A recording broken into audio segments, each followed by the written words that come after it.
Hi, I'm Billy Mitchell of FedScoop TV. Today I'm here with Wayne Lewandowski, Vice President of Federal for Vormetric. How are you, Wayne? Very good, Billy. How about you? I'm good. Today we're here at the Security Through Innovation Summit, and I want to talk to you a little bit about your perspective on the security space in the federal government. Sure. And there's a lot of federal agencies headed to the cloud, and wanted to know what you thought they should be concerned about moving to the cloud as it relates to security. Absolutely.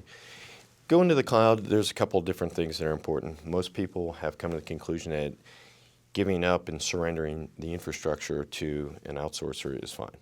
But the notion of giving up the control of the data access is really a huge issue.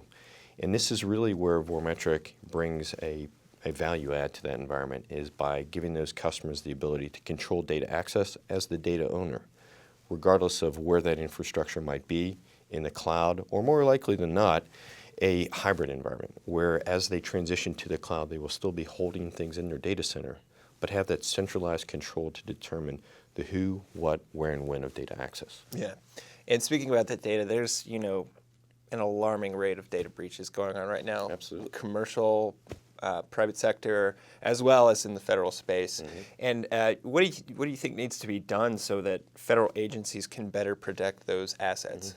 It's really a major change in how they look at it. Up till now, security has really been more about the perimeter. And we've seen some advances in real-time analytics and being able to understand zero-day threats. But the reality is the government, more than any other sector, has an alarming amount of data breaches, vastly more significant than other areas.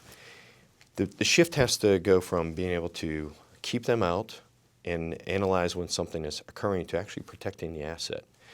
It's taking that security measure down to that lower level. It's not that we're going to completely abandon those other strategies, but it's a layered approach that enables them to protect the asset that the bad actor is after.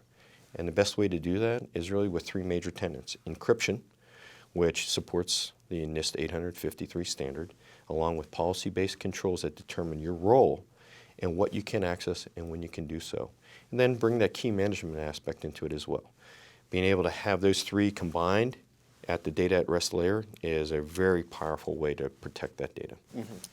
And you mentioned encryption, which brings to mind the only thing you hear about these days, it seems like, is the Apple and FBI standoff. Right. And not so much about the encryption behind it, but what do you think the fallout's going to be behind that with private sector companies being able to work with the federal government? It's a challenge. It really is. I think this is one of those civil liberty issues that is now merging into technology and security in particular.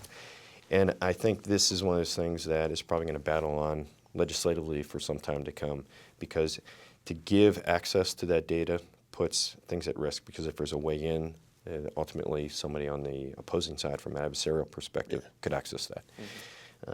My view on it is I think that that's probably a path we don't want to go down as a country, to allow a master key to access encrypted data. Yeah. Well, Wayne, I appreciate you stopping by. You bet.